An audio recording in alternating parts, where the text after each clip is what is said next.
Mesdames et messieurs, bien le bonjour, bienvenue sur cette vidéo du groupe donc Méridio, l'antenne Aix-Marseille. Et bienvenue du coup dans cette vidéo qui va être un préambule aux rencontres économiques 2025 auxquelles nous allons tous les quatre assister cette année. Donc on va peut-être faire un tour de table pour commencer, histoire que tout le monde sache qui est tout le monde. Bien le bonjour, moi je m'appelle Gaël Bertin, je suis anciennement coprésident et presque fondateur de l'antenne Méridio Aix-Marseille depuis maintenant presque 2 ans. On a fait pas mal d'événements dont on vous en parlera plus prochainement. Et maintenant je suis en dehors de tout ça, même si je continue à conseiller le futur bureau. Et je laisse la parole à Anta. Bonjour l'équipe, moi je m'appelle Anta Resdivou, je suis coprésidente de Méridio, donc nouvellement élue, et j'étais dans l'association quasiment aussi dès le début, en tant que, je commençais secrétaire, puis maintenant directrice de com, et enfin coprésidente. C'est un plaisir de reprendre l'équipe et de vous amener tous vers le droit chemin, donc merci beaucoup. Je passe le micro à mon très cher directeur de communication. Bonjour, donc Nicolas Bernard, donc en effet responsable communication à l'antenne Aix-Marseille de Méridio. Voilà, j'ai pas grand chose à dire, ne serait-ce que je suis très content d'être là, très content d'être avec les personnes qui sont autour et qu'on va essayer de tout faire pour les rencontres économiques, mais on en parle juste après. Et enfin, Hugo. Le meilleur pour la fin. Non, faut arrêter. Tout de suite. Hugo Nazin, je fais partie des membres fondateurs de Méridio Aix-Marseille, j'ai été vice-président. Aujourd'hui, encore aujourd'hui, je suis coordinateur régional pour Méridio France dans la région sud-est. Voilà. Et je suis ravi d'être avec vous et de refaire cette année ce format précis. Exactement, donc merci beaucoup. Donc en effet, les rencontres économiques à Aix, ça a déjà été fait donc, par les anciens membres de Méridio qui y a tout autour de cette table. Et, oui, sauf nous deux, voilà, autour de la table, mais pas au centre. Et donc cette année, on va essayer de rendre le sujet et rendre les rencontres économiques plus visibles. Donc on va essayer de vous parler de comment on appréhende la chose, comment on prévoit d'organiser donc ces 3 jours qui vont être très intenses au niveau rythme. Je pense qu'on est tous et toutes d'accord autour de la table pour dire ça. Les personnes qui ont fait les rencontres économiques et les personnes qui ne l'ont pas encore fait. Et voilà, donc on va essayer de parler de tout ça, parler de l'expérience aussi d'avant, de comment est-ce qu'on va pouvoir améliorer les choses, de comment est-ce qu'on pense faire les choses, des choses qui vont nous intéresser, le sujet en lui-même, des conférences peut-être, et tout le travail donc, qu'on va pouvoir faire autour de ces rencontres économiques. Voilà. Bien sûr, si vous voulez, je peux vous présenter un peu les rencontres économiques. Donc les rencontres économiques, c'est un événement organisé depuis plusieurs dizaines d'années par le Cercle des économistes, qui est en fait un cabinet de conseil économique qui évolue au niveau national, mais surtout au niveau international. Et donc les rencontres économiques, c'est depuis une vingtaine d'années un rassemblement autour de différentes thématiques, mais principalement l'économie, les politiques nationales, internationales, et aussi la géopolitique, et depuis quelques années l'environnement. Et donc comment se caractérise cet événement ? C'est sur 3 jours, généralement début juillet. Et pendant ces journées, il va y avoir 4 cycles de conférences par heure. Et donc ça fait en tout beaucoup de conférences pour beaucoup d'intervenants. Et on estime à plusieurs milliers de personnes qui viennent sur ces journées. C'est pour ça que c'est le plus grand événement parlant d'économie, de politique au niveau européen, et d'où l'importance d'y participer.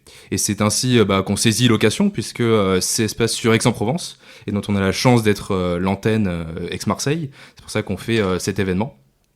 Et donc c'est vrai que maintenant ça va faire la 3e année où on y participe, et je sais pas si Hugo tu veux un peu en parler de cette 3e année où on participait, et plutôt des années précédentes où on y allait. Pour les précédentes années, alors l'année dernière ça a été un cadre spécifique parce que ça s'est fait sur 2 jours, puisqu'il y avait tout un contexte de la dissolution qui faisait que le dimanche, ce dernier jour, avait été annulé pour le vote du 2e tour des législatifs. C'est franchement un bel environnement parce qu'en fait on voit un parc se transformer en fait en une zone de congrès en fait, d'exposition, de débat avec des personnalités, des experts connus.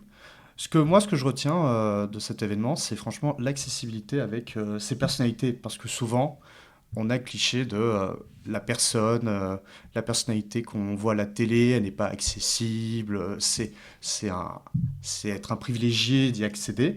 Alors qu'en fait, pas du tout. En fait, ce sont des gens qui sont ouverts à toutes les idées, à toutes les personnes. Ils adorent débattre, ils adorent discuter, si je peux rajouter que ça comme point.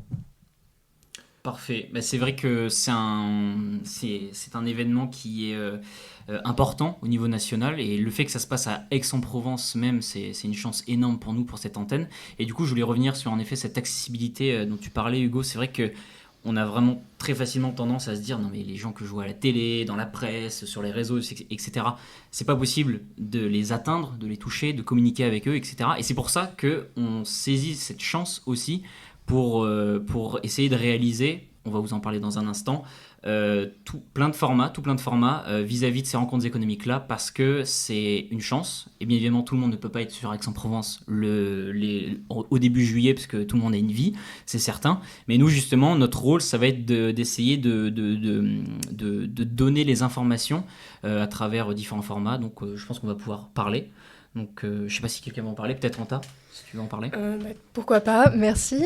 Alors pour vous présenter rapidement les formats qu'on a organisés, on va s'axer bien entendu d'une part sur des interviews. Là, on a essayé de prendre contact avec certaines personnalités plus ou moins accessibles, plus ou moins au profil, afin de vous proposer des formats d'une quinzaine de minutes en vidéo et en audio, sur plusieurs questions qui seront plutôt orientées vers la jeunesse et bien entendu le sujet des conférences, afin de vous permettre, vous, d'avoir le point de vue de ces individus-là accessible sur votre téléphone au bout de vos doigts.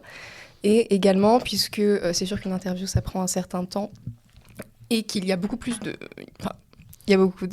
conférences, on a essayé de dispatcher un maximum de personnes sur le plus de conférences possible afin de vous proposer un contenu écrit sur la forme de prise de notes, donc à retenir. Comme ça, même si je sais que les rencontres économiques, c'est un événement qui est certes accessible, mais qui reste quand même pas accessible à tous, puisque comme l'a dit mon collègue, bien entendu, on n'est pas tous à Aix en juillet, ça vous permettra d'avoir un panel du maximum de contenu afin de vous informer et bien sûr de pouvoir profiter de cet événement.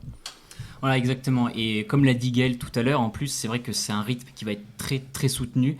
Voilà, on a plusieurs conférences par heure, donc il est certain qu'on ne va pas pouvoir tout couvrir dans l'absolu, parce que soit naturellement on va rencontrer des problèmes logistiques, ça c'est certain, et que même au niveau rythme, peut-être qu'on ne sera pas nécessairement attentif à chaque fois à la même cadence, mais bien évidemment pour les étudiants, parce que bien évidemment nous sommes une association étudiante et donc notre premier auditoire sera l'étudiant, mais aussi toutes les personnes curieuses d'en savoir un petit peu plus sur ces rencontres économiques-là, eh bien, vont pouvoir être informées, donc notamment par nous, donc par nos canaux, qu'ils soient YouTube, où normalement du coup ça devrait être la première vidéo, si je ne m'abuse, aussi Instagram, sur lequel on y est déjà depuis un petit peu plus de temps, et aussi d'autres réseaux qu'on va essayer de développer tout au long de cet été, mais aussi et surtout des prochaines années, comme par exemple TikTok, et on a aussi un compte LinkedIn, si je ne m'abuse. Bien sûr. Voilà, donc on va avoir à disposition plusieurs canaux de communication sur lesquels justement on va pouvoir transmettre en fait tout ce qu'on aura pu apprendre, tout ce qu'on aura pu échanger aussi avec les intervenants eux-mêmes, si possible, évidemment s'il est possible de les avoir, etc. Donc il y a un monde de problèmes logistiques qui est bien présent, mais voilà, le but c'est vraiment d'essayer d'amasser un maximum d'informations sur une pluralité de sujets et de pouvoir donc les transmettre à celles et ceux qui sont curieux d'en apprendre plus. Voilà. Aussi, question très importante, c'est le sujet de cette année, qui est un peu plus, on va dire, percutant que peut-être les précédentes années, et que moi je trouve excellent. Donc c'est, si tu peux... Bien sûr, affronter le choc des réalités. Affronter le choc des réalités, voilà, j'avais un doute, je l'assume. Effectivement, c'est très travaillé. Hein. Ouais, c'est ça, voilà, bienvenue Méridio. C'est sûr que le sujet affronter le choc des réalités est extrêmement pertinent par rapport à l'actualité qu'on vit. Comme on a déjà pu parler Hugo juste avant, l'année dernière, les rencontres économiques, ça se passait en même temps que les élections législatives. Et donc on a eu un changement dans l'événement, mais aussi une pertinence de cette rencontre, puisque il y a eu plus de gens qui sont venus, qui ont posé des questions beaucoup plus intéressantes sur la vie institutionnelle, comment se passent les élections à l'Assemblée nationale, comment se passe une dissolution. Et donc justement, à travers ce choc des réalités, en 2025, finalement, on affronte une réalité qui est toute nouvelle actuellement en Europe, et plus particulièrement dans le monde, c'est-à-dire à travers les guerres. On connaît tous entre l'Ukraine et la Russie, entre Israël et la Palestine, et maintenant tout nouveau entre Israël et l'Iran. Donc vraiment cette dimension de la guerre qui est toute nouvelle, et je dirais aussi dans le même plan, c'est-à-dire que cette année on a eu de nouveau l'élection du président américain Donald Trump, qui justement vient renverser les politiques internationales. Et justement, c'est pour cela que ça va être très intéressant, ce sujet, et que à travers une diversité d'acteurs, que ce soit public, avec des ministres, des diplomates, qui ont une vision sur l'institution, et de l'autre, des acteurs privés. On connaît l'importance des entreprises et de leur rôle dans les politiques nationales. Et notamment, par exemple, j'avais vu l'exemple, il y avait le président de Doctolib, de Airbnb, des différents cabinets pharmaceutiques. Et donc voilà l'importance qu'ils ont eu, par exemple, dans le Covid-19. Donc d'où l'importance de ce sujet qui, selon moi, est un des meilleurs de ces dernières années.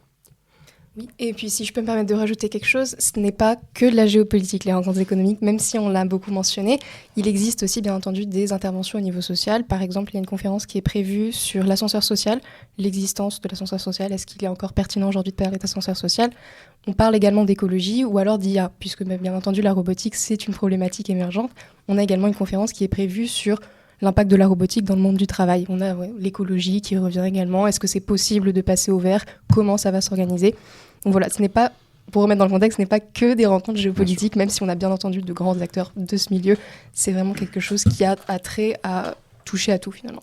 De toute façon, le thème nous relie en fait à plein de thématiques. Enfin, il y a une thématique que j'ai lue, dont je suis content qu'on en parle, c'est la démographie. Aujourd'hui, dans nos sociétés, particulièrement en Occident, il y a un choc qu'on oublie, c'est la démographie. On a un vieillissement de la population et une baisse de la démographie parce que les femmes veulent faire moins d'enfants pour X, Y raison. Et puis après, dans ce problème, il y a plusieurs solutions comme les politiques de natalité, la promotion de l'immigration. Donc tout ça, en fait, c'est très intéressant en fait, de faire un melting pot et de parler de ce sujet dans les rencontres économiques, parce que toutes ces actions, tous ces domaines en fait, ont des conséquences sur l'économie mondiale et donc sur notre quotidien en fait. Oui, c'est certain. Et tout ce dont vous avez parlé, de l'écologie, de la démographie, en effet de la géopolitique, qui va être quand même un sujet assez prenant et qui est déjà très prenant vis-à-vis de l'actualité, ça fait que les rencontres économiques ont une dimension qui est pluridisciplinaire et qui vont essayer justement, et je pense qu'on peut quand même féliciter les rencontres économiques pour ça, en tout cas l'organisme, parce que justement, il n'évite presque, voire aucun sujet. Il y a même un sujet, je crois que ça parle de la violence en France. Enfin, c'est un sujet qui est quand même relativement... Tu veux dire tabou ? Tabou, exactement, j'allais dire touchy, mais j'aime pas ce mot.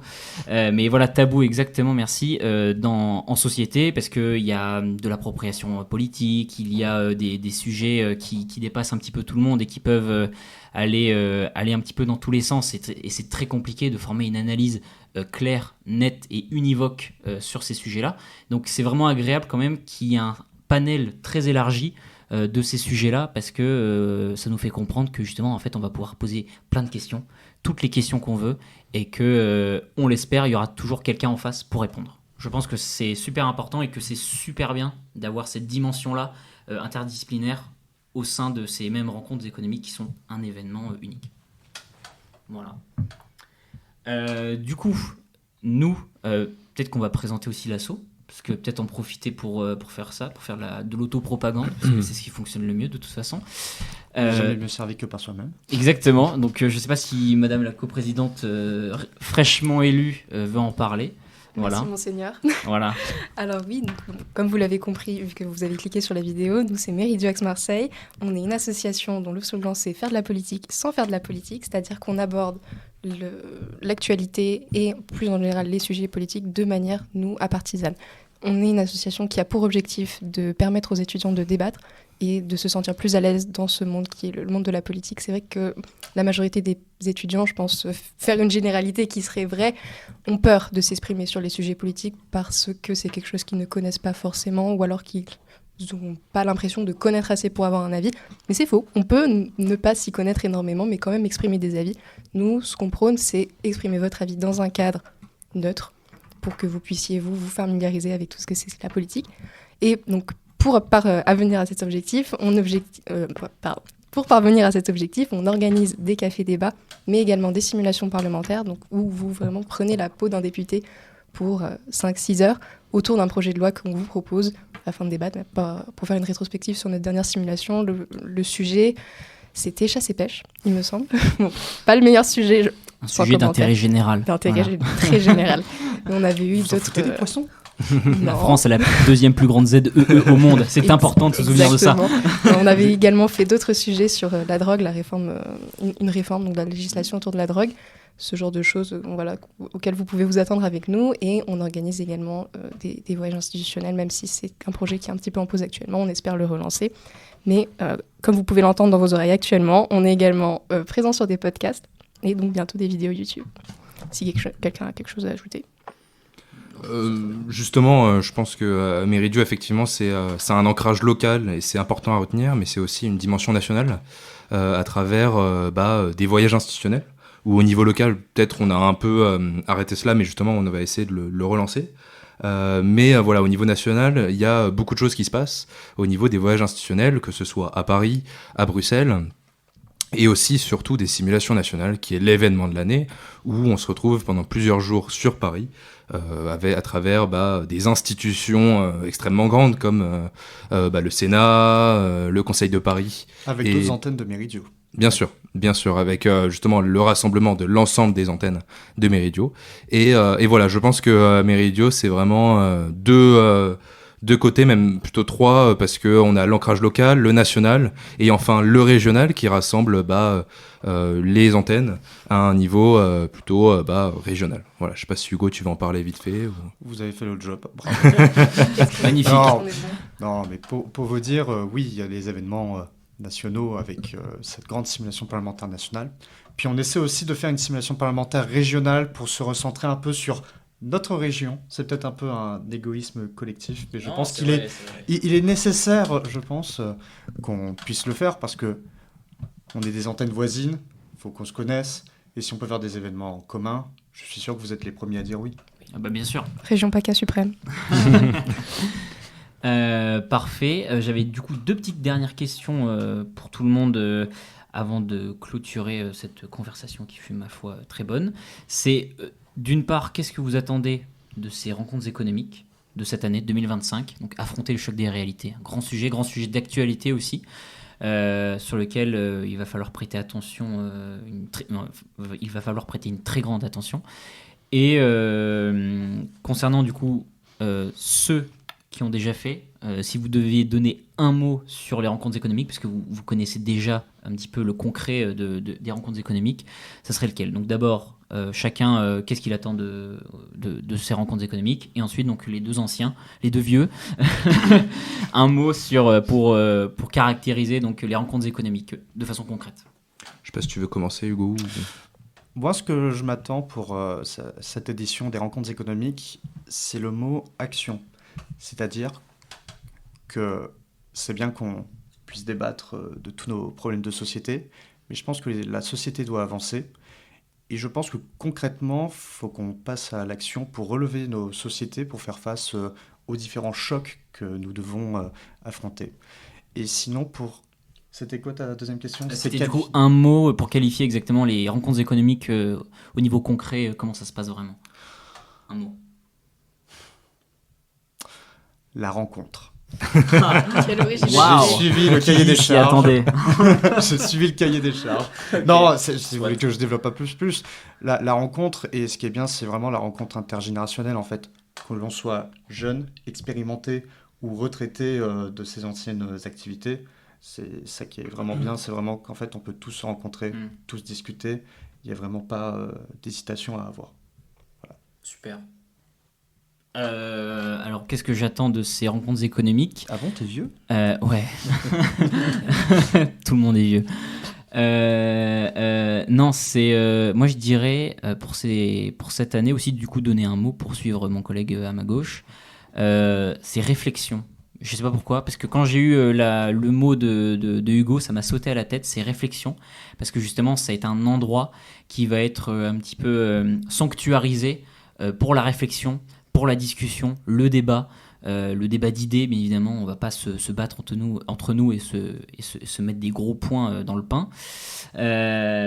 Mais ça peut être très intéressant justement de réfléchir ensemble, et je trouve la réflexion justement, en parlant de réflexion, d'Hugo sur le côté intergénérationnel super intéressant, parce que c'est vrai qu'on va pouvoir en fait enlever toutes les barrières qui existent, professionnelles, au niveau du sexe, de l'âge, on s'en fout.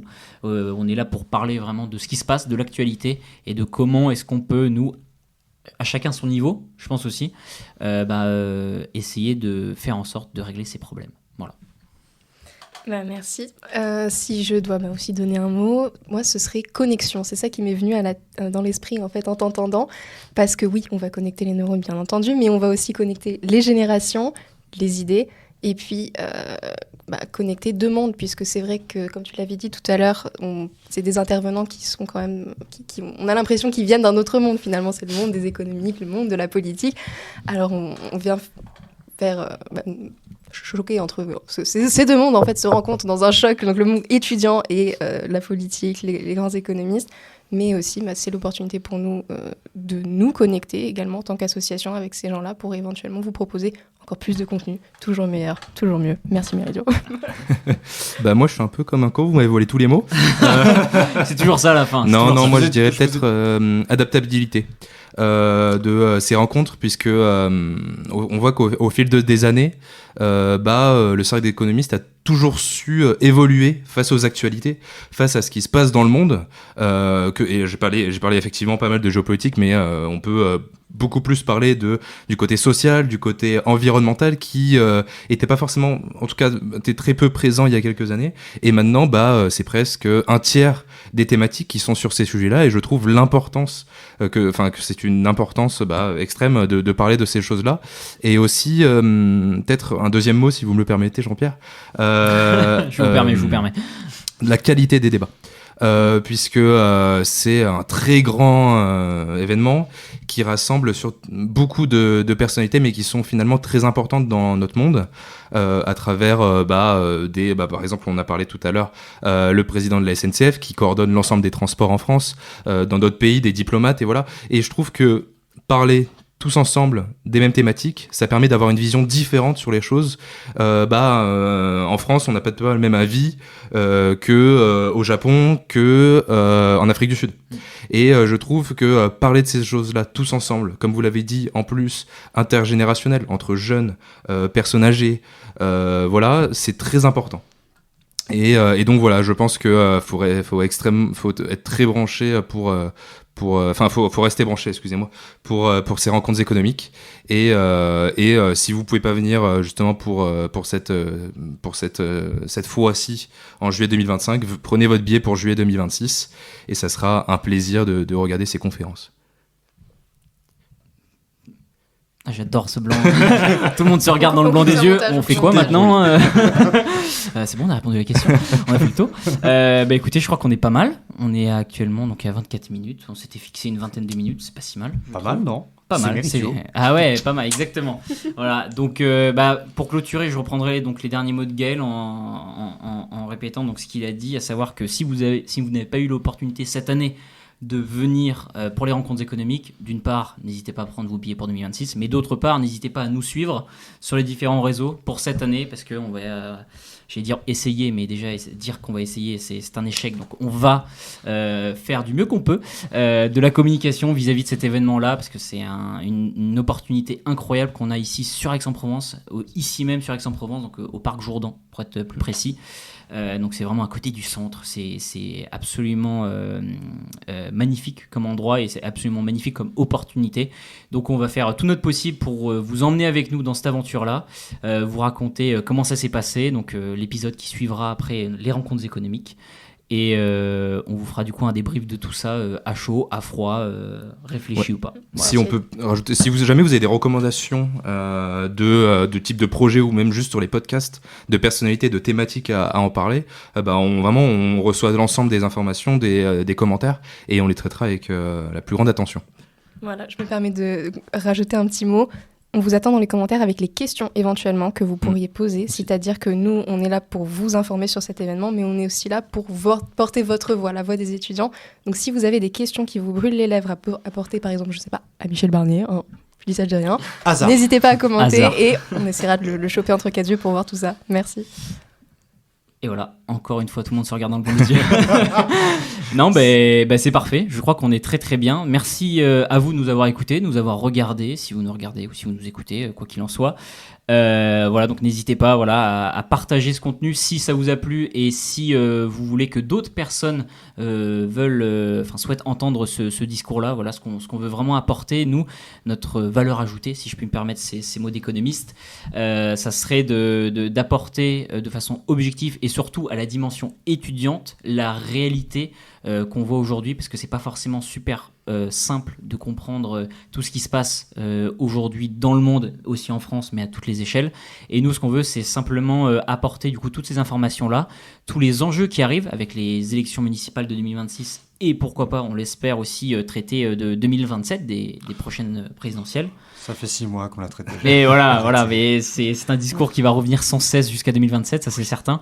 Et voilà, nous ce qu'on veut, c'est apporter de la connaissance au monde étudiant, par des étudiants et pour des étudiants. C'est beau. Merci beaucoup. Au revoir. Au revoir. Magnifique. Allez, clap.